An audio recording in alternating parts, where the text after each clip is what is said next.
I wanted to talk about marketing and promoting your apps. Now, I'm going to assume you made all the right design decisions. You picked the right app that you think people are going to download and use. You picked the right app name, which is descriptive yet has some sort of sizzle to it. You got the right art. You got the right music and assets. I'm going to assume you did all of that stuff right. You even had brainstorming sessions with your friends to come up with great ideas. So your app is really good.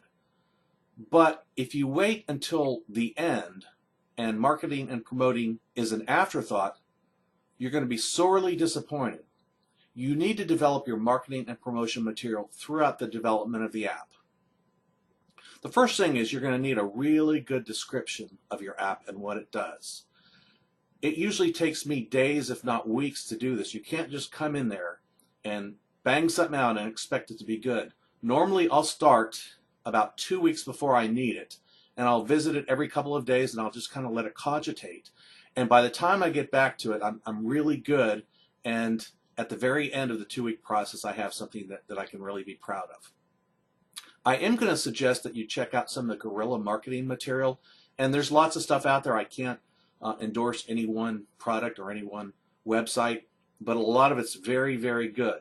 So I will recommend you go out there and try to find the resources that tell you how to write ad copy which elicit the response you're looking for. Some words have great power to give you a good response, and some words have great power to give you a very poor response. So just take the time to study up on that. I also make sure I keep a bullet list of features and special things that the app has, because if I wait until the end, I'm going to forget something, or I'm going to word something poorly. So make sure that, as you're developing your app, you've got this bullet list that you're going to use for all your marketing material. Okay, so you've written your ad copy and you've spent weeks on it. You've got your bullet list. You definitely are going to have some sort of website. Now, you can have one website per app if you want. That turns out to be a lot of maintenance and maybe a lot of expense.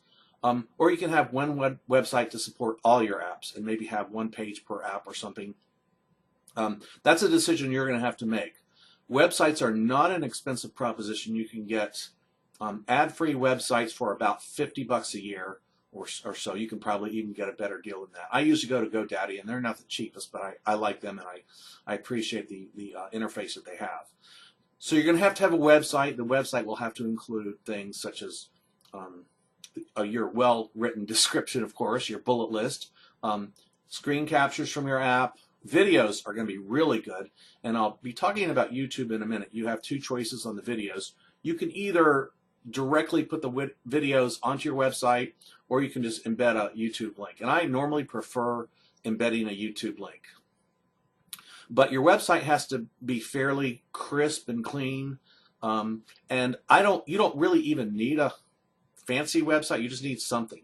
You want to embed all the keywords possible, because that way the search engines will pick up on it. You want to use Google, say, Webmaster Tools if you can. Of course, a lot of people are looking at Google as the evil empire. I actually look at them as a very helpful resource for us developers. So make sure you have your website. Your website should also have all the social media links, such as you can go out to Facebook and generate the code for a Facebook like button and send button and so forth. So at the very least, have a Facebook and a Twitter or anything else you feel is important. It just depends on how far you want to take the whole social media thing. So you got your website with the social media links, with good ad copy, pictures, video. You're definitely going to need some YouTube videos. YouTube videos, people go on YouTube and they search and they will find you through those YouTube videos. So the YouTube videos normally are going to be some sort of a capture of your app in action, and maybe, of course, my app, iChessKids, has music. But then you also want to go ahead and talk in the background and kind of explain maybe what's going on and what the really cool things are. So you're definitely going to need videos. After that, I would definitely recommend writing a blog. Now people say, oh, I hate writing and reminds me of 6th grade. But a blog is going to help the search engines find you. So I would consider writing a weekly blog. Even just a paragraph or two is better than nothing. Another thing you want to do is get into forums in forums, get into discussion about app development, gameplay, using the app, similar apps to what you have. And then, if you can, it depends on their rules, but add a link to your website or your YouTube videos, or even add a link directly into the app store if you can. Anything you can do to drive traffic either to your website or your YouTube video or the direct link in the app store is really good. So those are my suggestions for right now. I'm sure you'll think of lots. In fact, if you do think of some I've missed, please put them in the article comments, and I will really appreciate that. Thank you.